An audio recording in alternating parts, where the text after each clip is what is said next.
welcome everybody. Thank you for joining us today for the third webinar in the series on health informatics standards. I'm Mike Anderson from BCS Health and Care. I'm joined by my colleagues Miriam Lamar and Jan Hugerworth, who are from the BCS as well. This session is being recorded so that people will be able to view it offline in due course. And the way it's going to work is that our presenter Charles will talk for about 40 minutes on his slides. While he's doing that, you're welcome to put questions and comments into the chat. And then when he's finished his presentation, we'll go through the chat and pick out the more interesting or the highest profile questions and just run through those. And then we aim to finish at 6. It's my pleasure to introduce Charles. He's like our previous speakers. He's an eminent doctor. He's a clinical hematologist, and he's the Chief Clinical Information Officer at Barts Health at the moment. So I think it's over to you, Charles, and thank you very much again for agreeing to give the talk. So thank you very much, Mike, for inviting me, and thank you to PRSB and the British Computer Society in welcoming me. I am, as you can see, an older person, and I go back to a time when, frankly, the only sort of electronic aids we had were calculators. And I've seen an astonishing change over my lifetime in the way that you can process data. And it's made an amazing difference to the human race in all kinds of ways, both good and bad. And obviously the effect in health has been to make it possible to link data about the phenotype, in other words, what I am and who I am inside and so on, to very structured data produced in imaging or laboratories or around people using an electronic health record. But to make that work really, really well, at least at the moment, the data has to be structured, has to be standardized. And as an example of just very, very simple is my title slide, which I've asked the question, is this a record? And all of you will know that that's a very ambiguous question. There's no simple way of answering it with the information I've given you. And that, of course, really matters for health. If I put in some ambiguous statements in my electronic health record about a patient, then to use that data to get to a diagnosis, get to some meaningful information, and then to share that data with the individual is impossible and possibly dangerous. And so thinking about the language of health is a really important part of our day-to-day mission. Let's see if I can move the slides on.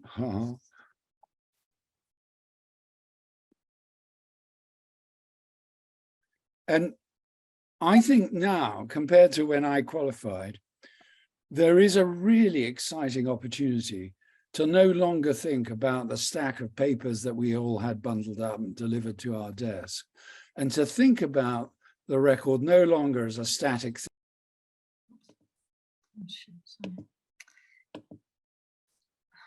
Charles, we seem to have lost your sound. There we go. I hope I'm back again.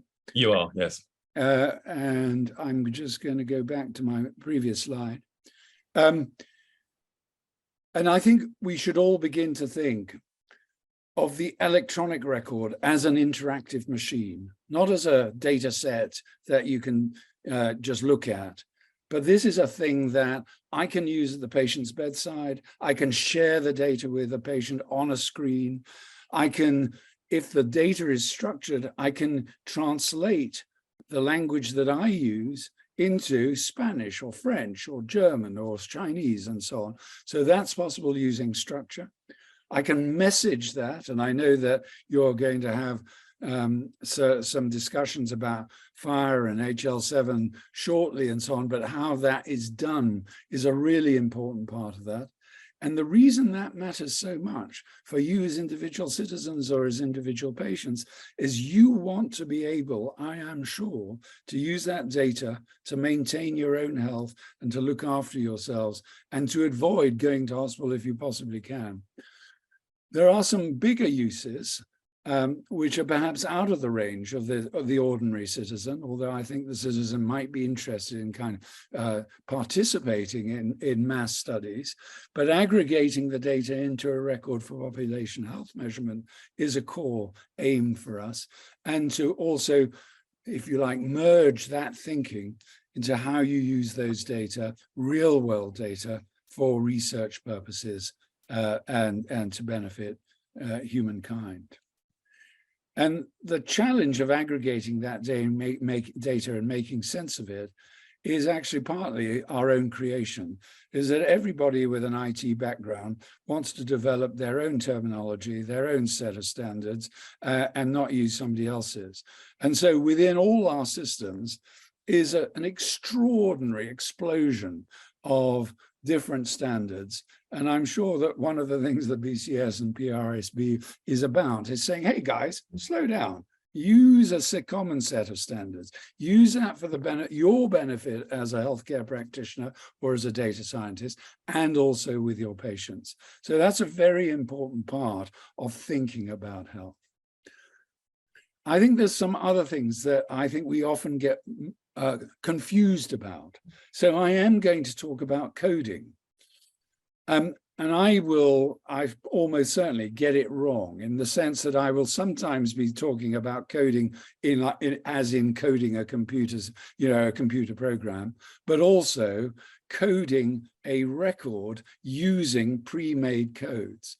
And then there's the third meaning of coding, which is what, at least in this country, is classifying the information in an electronic health record for two reasons. One, so that we can report to the World Health Organization how many cases of viral pneumonia we have, and also send a bill to somebody to say, please give us some money for the work we've done. And so that bit around classification is really important. But it is important not to mix up the different meanings of coding. And so keeping a grasp on that.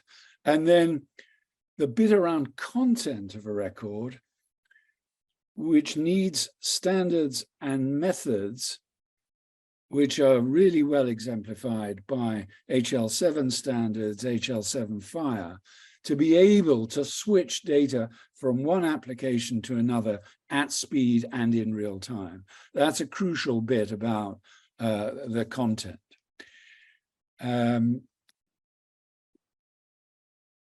So some of you will be aware that NHS Digital, both in its old state and its current state, purchased from a bunch of brilliant Australian people a terminology server, which has a whole range of standards in it. It has SNOMED CT. It has the human phenotype ontology, which is like SNOMED CT, except that it's focused on genetic disease and mutations and so on. And one of the nice things that's going on right now is that SNOMED CT is being mapped to HPO or vice versa. And so both ontologies will kind of be available through the tools that you use. But at the moment, virtually no electronic health record has HPO actually embedded in it. ICD-10, on the other hand, is used globally by every country that is a member of WHO to record and report the incidence of disease. And as I say, it's also used for billing purposes. So you'll find ICD-10 everywhere. But the other nice thing is that SNOMED CT is mapped to ICD-10. And so if you're a clinician working at the front line, my plea to you would be use SNOMED CT and then let the coders, either automatically or by reading what you put in, code that to ICD-10. There are loads of other standards which I've set out here and that we can talk about at the end. But I'd like now to focus a little bit on SNOMED CT because I think it's a great example of how you can use a system to really make a difference to patient care, to that question of how you code to a classification and how you might end up billing and producing data for research. So I'm going to talk a bit about what it is, how you might use it, some data analytics related to it, and the use of SNOMED CT more generally.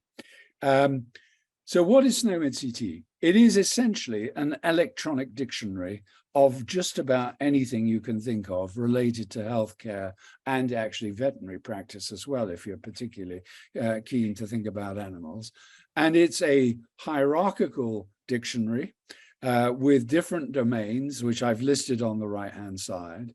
And they're all, each element of the dictionary is a unique concept, but as I'll show you in a moment, is defined in a way that an ordinary English dictionary isn't, and where you can use that structure for analytics, and which I hope to demonstrate to you. The other bit, and it sort of refers back to my starting slide, is it's polyhierarchical. In other words, lots of things relate to other things, and you can use the graph functions of SNOMED CT to make new discovery by exploring the graphical relationships using AL2 concepts, which is the underlying descriptive logic that underlies SNOMED CT. So look, here's a kind of doctor thing. Patient comes into my office and tells me they've been coughing. I ask a question. I say, is the cough just a dry cough or are you producing phlegm? Then I say, and have you coughed any blood up? I might equally add some other questions saying, have you been short of breath? Have you had fever? Do you feel worn out? The set of questions I might ask in that interview with a patient are endless. And the reason I do that is that I've got to put in my little brain all of that stuff together and to create a diagnosis, something that I can explain to the patient, this is what's happening to you, and these are your options to make you better. And we can codify that. So here's me using that coding word again, but I can codify that in the record to help me get to a diagnosis, and also to use that data for benefit for that patient I've been talking to in a number of ways. And I'd like to start by essentially explaining a little bit about the machine readable concept model and some of the structure of SNOMED. So in the machine readable concept model, we can use the domain function that I showed, but also begin to think about the structure of each concept in relation to the attributes that that concept has and the values that that concept might have. So, for example, I might have in my mind that this patient has a clinical finding. In other words, that concatenation of symptoms that they've told me, I can sort of begin to say, well, there's a clinical finding. I think there's a causative agent behind all of this that might be set out with an attribute range, which is on the right-hand side of the screen. And you'll see that in the definition of the attributes that I'm allowed to use in SNOMED, I can generate 98,577 possible diagnoses related to the finding that I've got in my mind, a causative agent. And it's down to me as the clinician to say, okay, well, I'm never going to find an answer to 98,000 possibilities, but I could do a few tests here, couldn't I? And begin to get down to the diagnosis for the patient and make a difference to their health. And just so that you know, if you want to play with this, the machine readable concept model is on the SNOMED browser. It's free for use. at least if you're an English citizen and you're in this country, and you can play with it in an open way and begin to understand how this all works. But here, let me give you a little bit more sort of help just to think about this. So here's definitely a human unfriendly representation of something. Loads and loads of numbers, but you can imagine the hungry computer says, this is lovely. I just love those numbers. And I will calculate what the thing in the middle, that red box, is.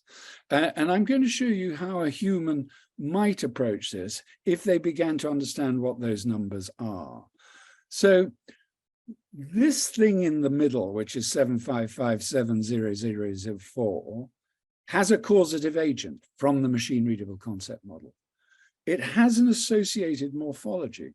It is a thing. It has a finding site, and it has a pathological entity. And you could begin as ordinary human citizens, whether you're medically qualified or not, to say, well, what's a causative agent? That's likely to be something that I've consumed. It might be smoke I've inhaled. It might be a drug. It might be a bacteria, a virus. A condition that has a morphology is essentially saying, what does it look like when I look down the microscope and have a look at it? Is there information there? Is there an infarct? That kind of thing.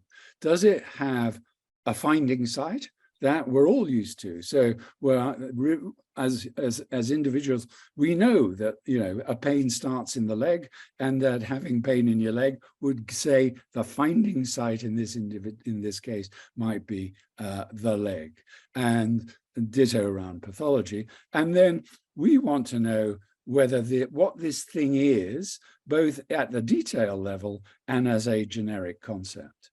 So here, I've given you the answer to this particular puzzle. This thing had a causative agent, which was a virus. It caused inflammation, and the inflammation was found in the lung, and it has a pathological background, which is that it's an infection. So we can all just say, well, yeah, we can do the calculation just like that clever computer. We know this is a viral pneumonia from the information that's given, and we know that viral pneumonia is a disease. So that's how SNOMED CT works. And the cool thing about that is that instead of talking about viral pneumonia, when I'm querying the data, I could say, show me all of the data where there's been a disorder, a disease, where the finding site is the lung. So I'm not only interested in viral pneumonia, but any kind of pneumonia, or the children that might be associated, that going downwards in the hierarchy or working back up to the very big, you know, it's a clinical finding concept. And that's, I think, magical when you're beginning to say, I've got 1 billion pieces of data in an aggregation of electronic health records, and I want to find stuff that might make a difference to the way I practice. And we'll start to do a little bit of that. But let me just show you how this is represented in the SNOMED CT browser that you might go online to find. So I've taken this one further to say, not only was it a virus, but actually it was a very specific virus. It was the severe acute respiratory syndrome coronavirus 2, in other words, the virus that caused the pandemic. It almost invariably infected the lung, but it did spread to other places. It caused inflammation and consolidation, and it was clearly infectious, and it scared the pants off all of us. And it tells us that its parents is a disease, and that there are synonyms, a bit like my question, is this a record? So not everybody wants to call it pneumonia caused by severe acute respiratory syndrome coronavirus 2, in brackets disorder, but some people might just want to say pneumonia caused by 2019 nCoV. And so this gives you flexibility to use the terminology in a number of ways, but the concept behind it remains the same and available for use for data analytics. So let's press on a bit and think about what happens. So I record that piece of information or those pieces of information in my discussion with the patient. I link that to laboratory tests and all sorts of things. I have to store it in a system. And then I really want to be able to exchange that data using the standards that we're talking about to do analytics. But maybe at the human level, it's also about being able to share it with other people, translate it into different languages, use it to benefit humankind. And sort of as a little side piece here, there is something called the International Patient Set, which is populated with standard terms. It has a background of fire and so on, and where you can use that data as an individual citizen by taking your international patient set on your phone, on your PC and so on, and travel with it. And I think we're not quite at the point where somebody could just plug it in and say, and there's their Spanish speaker, it is in Spanish for you, but that is both realistic and theoretically possible right now to produce a data set defined in this way in any language that you like. And that's, I think, an enormous step for cross-border health, for engaging people differently, for dealing with people who are traveling across the world and so on. We could provide them with information about themselves, which they can share in a number of ways and which they have control over.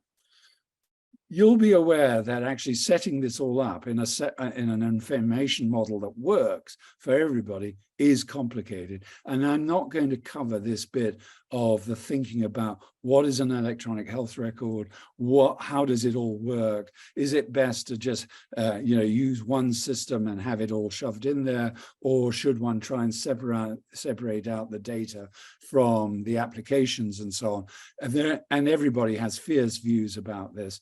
And I think that's part of what this seminar series is about, to develop those ideas and to enable you, if you're data scientists and developers, to create things of value that others can use in their systems and so on. But that's the opportunity to make this set of things all linked together so that the exposures that we all have in our environmental lives, our social determinants, our family history, and therefore our genetics, lead to a lesser or greater risk of a disease in the problem list. And we can begin to do those queries and say, if you've recently traveled from Bangladesh to the UK and you eat a European diet and you make a considerable weight gain, what is your risk of developing cardiovascular disease and diabetes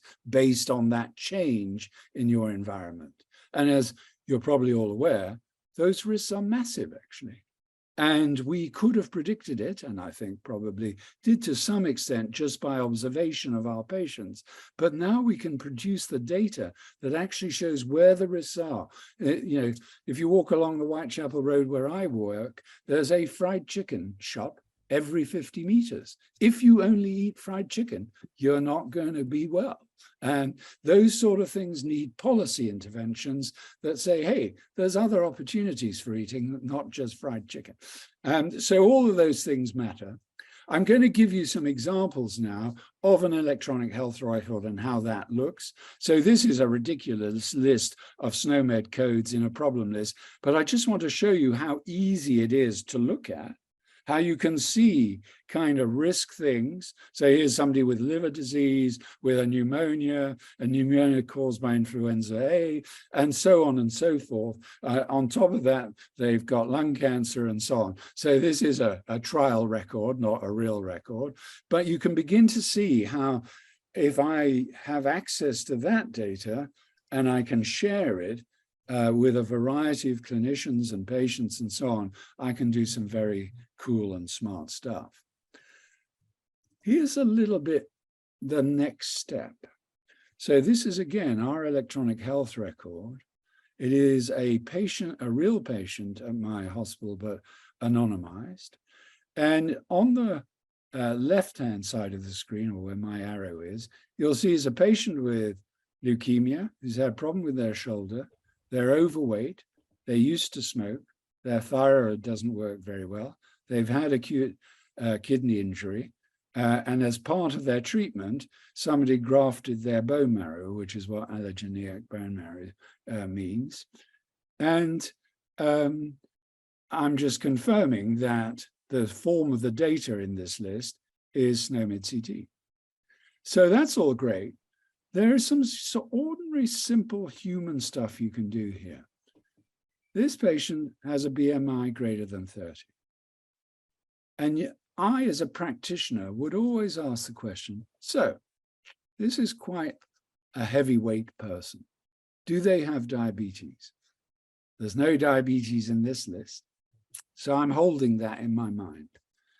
You can see in the middle here a blue thing that says at the bottom, East London patient record. And this is one, I think, of the brilliances of structured data in a record and the ability to share it using a health information program based on standards. So it doesn't matter what the standards are.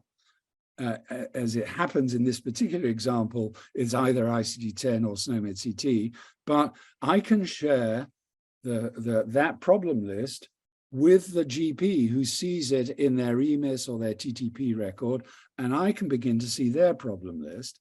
And in this particular example, I've taken the display of allergy information.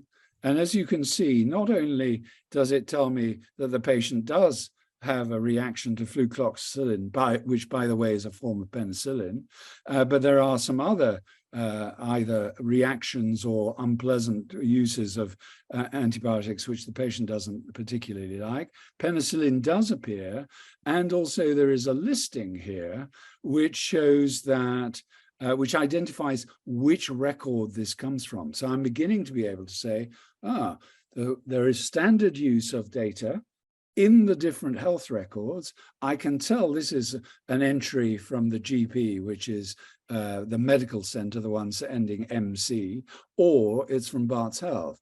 And I can say with some pleasure that both the GP and ourselves think the patient's allergic to penicillin. That could save their lives. So that's a really important part of the standard use. But to return to my question about diabetes, here is my view of the GP prescribing using these standards and looking at the drug list, the medication list that the GP has done. Hey, and whoa, all sorts of really useful things for hospital practice. This patient has been vaccinated for COVID-19. If you've had a bone marrow transplant, that is pretty critical information to know. And whoa, look, this patient is using Freestyle Libre sensor. Now, you may not all know what that is, but basically it's a tool for measuring your blood glucose all the time.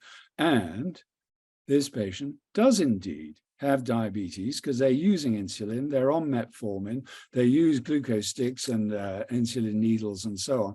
And so the absence of diabetes in the hospital record is because somebody hasn't bothered to add it to the record because they're hematologists and they only think about hematology. And so that's just real practice. And it exemplifies both the value of standards because I can see the data that the GP is using, and equally, the GP might value some of that information from the problem list about the fact that the patient has had a bone marrow transplant and so on. So this is really beginning to turn into something. And you can imagine as we begin to use patient portals, the ability to log onto that and say, oh, that's really nice. I can see that for myself. I can remind the doctors at the hospital that I have diabetes, and all of those sort of nice things begin to happen. There's another nice tricks. Once you've got structured data in the record, you can link it to a whole set of resources out in the interweb. And here's one where we're linking a SNOMED code through to Medline clinical search using the info button structure function. So if I press info button, it opens this window, and I selected the info button against retinopathy for type 2 diabetes. I've said, just show me review publications about type 2 diabetes and retinopathy, and Bob's your uncle. I'm already in the National Congress, National Library of Congress, and I can look and see reviews for diabetes in practice or at home, because all of this stuff now is available remotely or in your workplace. So those are really nice tools, and ones where I think, again, for those of you who are developers, you can begin to see the kind of things you might want to link this data to make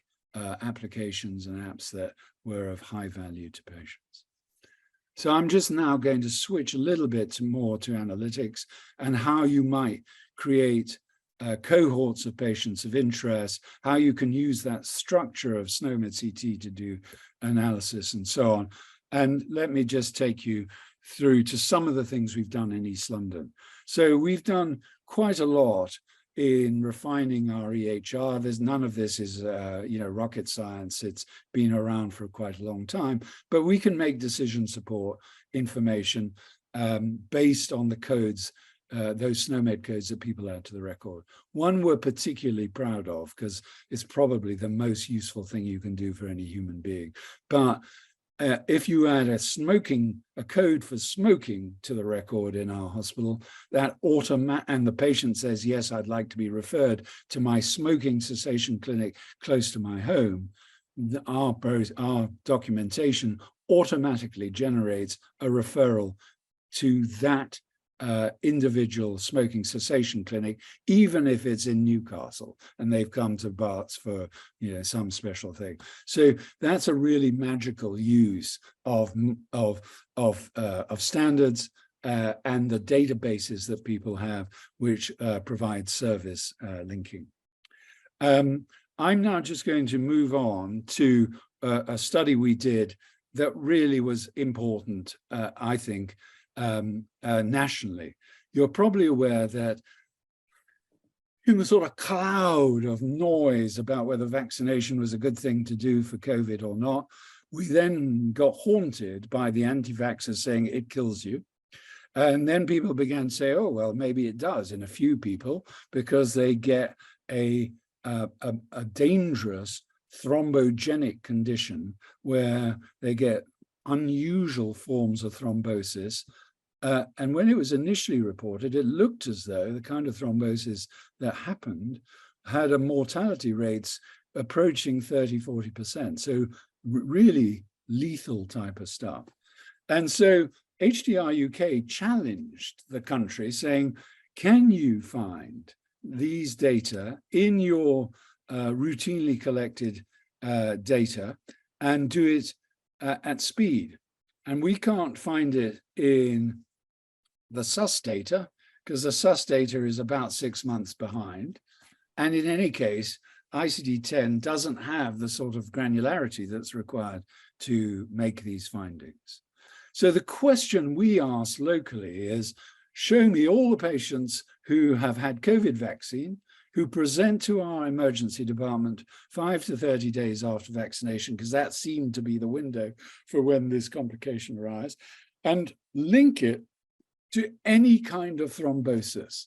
And that's the beauty of SNOMED, which is you don't have to say deep venous thrombosis of the leg, which is what you'd have to do with the ICD-10, and then produce a whole list of codes. You can use the magic of SNOMED and something called expression constraint language to find all types of thrombosis based on that associated morphology that I showed you in one of the earlier slides, and then link those patients to the presence of a low platelet count, high fibrin degradation products, and an autoantibody to something called platelet factor 4.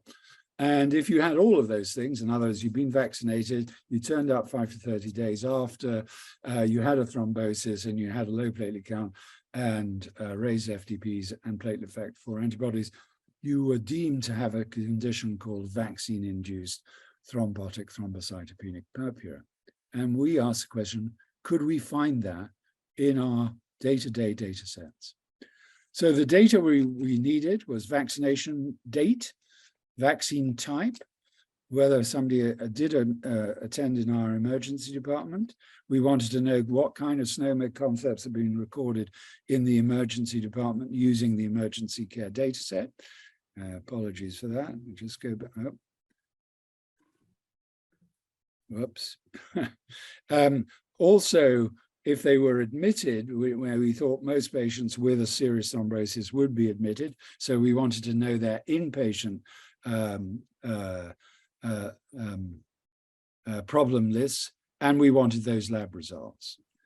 Here's some high expression of the numbers of patients. So we're beginning to get into big data world here. The population of East London is 2.2 million people. 128,000 people attended RED in the sort of date time that we were interested in, which in setting this up, we decided would be from when it was first started to be reporting and vaccination first started.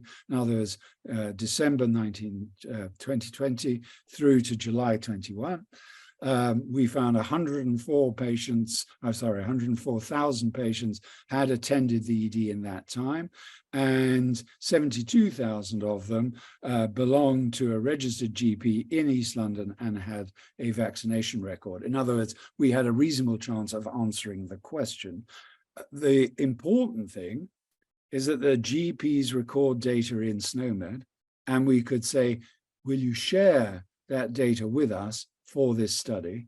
And not surprisingly, our colleagues in primary care said, sure. We put that through, obviously, a governance process where people were able to ask questions and say, have you applied the law correctly around this? But we were able to do this at significant speed. There's a slide just sort of describing what we did. So we used Python to make an algorithm, and then we read in the files that held the data that I've just described into our algorithm, looking for patients who had all of the features that I've just described. And so this shows the kind of thing that we were doing. So in our long list of 72,000 patients, all of whom had at least one, but in many times several SNOMED codes and so on, we began to say, okay, can we find those thrombosis codes? Can we link that? Can we go up and down the hierarchy to classify them into thrombosis disorders and so on? And can we filter them to patients who have got a low platelet count, the fibrin degradation products, which show that thrombosis is occurring, and have positive antibodies? And here's the outcome. So at BARS, we found 2 patients with that disorder just using data analytics. We found something like 25 where we thought it was quite likely that that might have been the background. And we found 220 where there was a possible chance, but we thought it was unlikely. And we knew that we had 5 definite patients. So you might say, well, what's the point of that then? You knew already you had some, and your hematologists were better at finding them than you were. The point, of course, is that we can explain that discrepancy. I told you the data set and the fact that the patients that we were looking at data-wise were only patients registered in East London. And because we're a tertiary centre, we had 3 patients who came from outside East London. So we knew that and we could explain it. And we had the opportunity using data to look at 25 patients who might have had that condition, who had thrombotic issues that might have been related to COVID, and where we could explore those things in much greater detail. The nice thing is that we did this in cooperation with other HDR UK partners in England. So iCare is Imperial, Cypher is a group in Liverpool, and DataLock is a group in Edinburgh. So suddenly we're beginning to use real world data in timely way, not depending on sus, and are able to describe really serious and significant events in the population as they happen. And we ran our algorithm on real data on a daily basis for about 6 months following the end of our study. We didn't find any more patients because, as you probably know, people started to vaccinate using different vaccines and so on. And it was very clear that the adenovirus vaccines had something to do with the stimulation of the autoimmune reaction. But boy, did we learn a lot.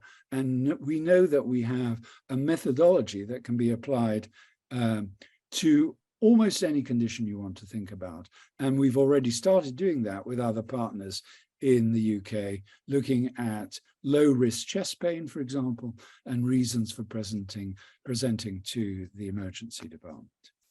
I hope I'm not running out of time, but I'll keep going. So that's the condition modeled in SNOMED.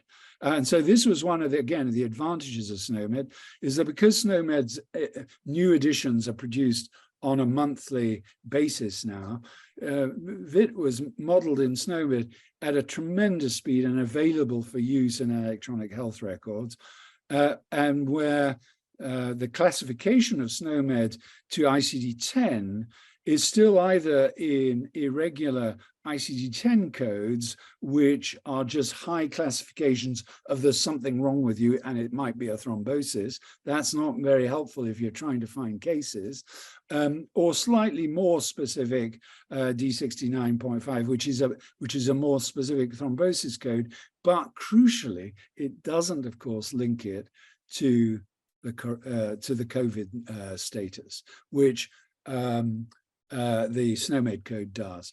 And so using both of these, we have opportunities for doing really useful work with scientists, with clinical researchers, with public health physicians, and with national agencies. Just to remind you, if you haven't got the message already, this is a national standard. And so if you are clinically oriented and using electronic health records, I think there's no excuse for not using SNOMED CT. There are all sorts of other reasons why you might want to use SNOMED CT or standardized data in the way that I've described. I've listed them here. I'm not going to re-emphasize all of this. But I just want to show that it is possible to make sort of lists of things that might be useful using expression constraint language, for example, in SNOMED CT world, to find groups of disorders or procedures that you might want to study in greater detail. And I think that's the opportunity for this group in these seminars to begin to think about, how do I use the data in electronic health records for purpose and for benefit? If I've inspired you, then join the club. Make yourself an account in the conference pages of SNOMED CT. There's lots of learning stuff that you can use. Make contact with me and we can think about data analytics. If you really, really get into it, you can start authoring your own codes. They might not let you put them into real life, but at least you can learn really, really how to do it. And let me just end by saying, these are the opportunities. I showed you one form of decision support, which is identifying patients with penicillin allergy. That's, of course, really important so that people are prevented from prescribing things that the patient is known to be allergic to. But there's all sorts of other things, and where the opportunities now are vast, aren't they? If you have cancer, you're quite likely to have a mutation. You're quite likely now to have a mutation that has a specific drug that attacks the mutation and is much less toxic than being given broad spectrum chemotherapy that just blasts your body to pieces. And so being able to link the identification of a mutant gene related to a cancer to a specific therapy in a pharma database is the big change in cancer treatment right now. It's amazing. But ordinary citizens like me can't remember all the names of the drugs, all of the mutations that they link to, and you have to use computational methods to find the mutation, to find the drug that might be active, and to track the time that it takes for that mutation and those cells to become resistant, in other words, to develop a new mutation, which you then have to re-identify and retreat. But this is extraordinary change in my lifetime. As I say, there's all sorts of opportunities that Mike is going to tell you about one day, about how you can get data in and out of electronic health records using the magic of fire. There's all sorts of abilities to use technology types, whether that's, just measuring how far you walk each day and adding that to your record, to adding information about your lifestyle based on what you actually do at home, rather than what a nurse or doctor thinks you do by asking you in the clinic. Most patients are economical with the things they tell you about in relation to how much they drink, how much they smoke, how much they, go and do something that's just bad for them. And that's normal human behavior, because you're bloody scared at that point, but you might do it in the more relaxed surrounding of your sofa and say, actually, it would be quite a good idea to share some of that with my healthcare practitioner. And so that active patient use of the record will be one of the transformations of the next 30 years. I think I've already told you how exciting the real world data research ideas are. And one last thing, if any of you work in a university and are teaching students, then teaching them about standards, teaching about the meaning of coding, how to use an electronic health record is one of the things that's missing in health education today, and is one that we need to address with super urgency, given that we've had EHRs for something close to 50 years. We're still not teaching people how to use them, and that we need to deal with. So I'm going to end there and open it for questions. I'm not too late. I think I've left myself 12 minutes to answer questions. So over to you.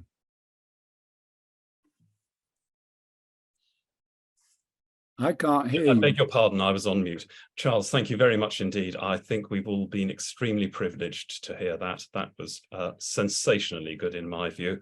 And I think that was very, very worthwhile. You've generated lots of questions, as you might imagine, in the chat. I think we're going to have some difficulty getting through all of them.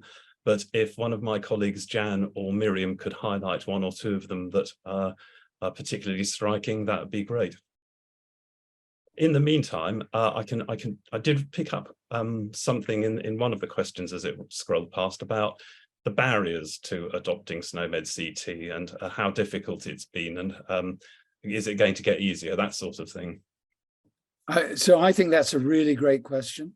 And there is no simple answer. I think part of it is, though, in my sort of plea right at the end, we won't overcome those barriers if we're not teaching undergraduates about data standards, and in particular about SNOMED CT, because it is hard to learn. It is hard to understand. And it's really hard, I think, if you know nothing, to know which of these many concepts you should choose to add to a record. I'll tell you a very simple little story about our practice when we first started at Barts Health in an electronic health record. People wanted to add a concept for paracetamol overdose. So they searched for paracetamol in the SNOMED browser in the EHR. They found paracetamol. The overdose came, 50 terms down. So they just chose paracetamol. When we then searched how many overdoses have we got, we had none. But we had a lot of people taking paracetamol in the emergency department. So you have to teach that stuff, and you have to get people to understand how to do it. I do think there is an issue, which is none of the companies producing EHR systems have got really, really nice browsers that are simple to use. NHS Digital used to sort of promote the idea that it should be easy enough to use, not to have to understand anything about it. I vehemently oppose that view. I think it's treating doctors and nurses like idiots, and they hate being treated like idiots, and they need to understand the things they do and why it matters. So I just think we should be teaching this stuff in the same way that, you know, you teach the Krebs cycle in biochemistry. What possible use could the Krebs cycle be in day-to-day practice? But unless you know something about it, you never understand what's wrong with your patients. And the same thing with SNOMED CT. Excellent. Thank you, Charles.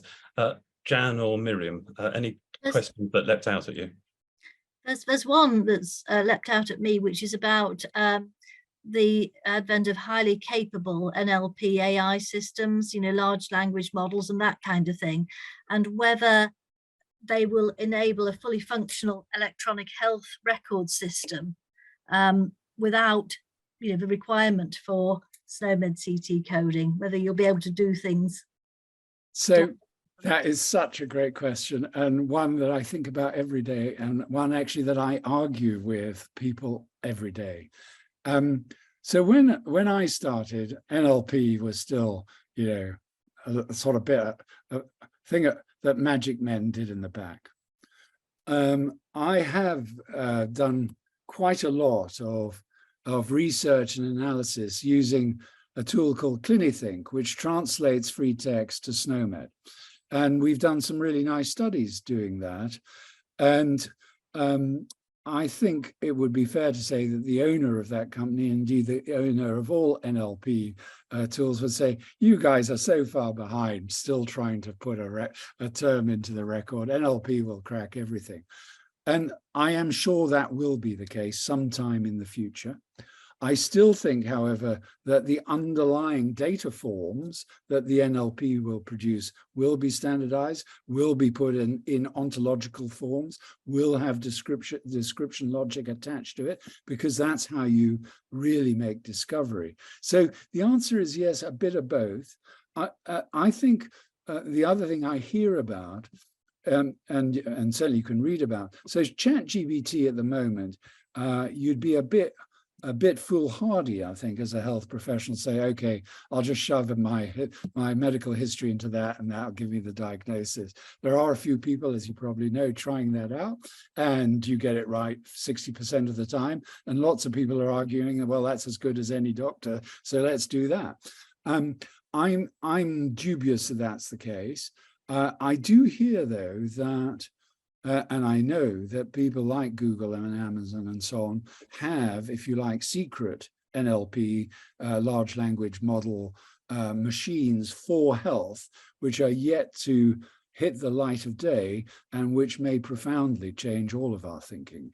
But I bet you, as I say, somewhere in the back of that will be an ontology that has description logic behind it, and which makes the thing work at a speed that is reasonable and doesn't take all day to do the computation. Excellent.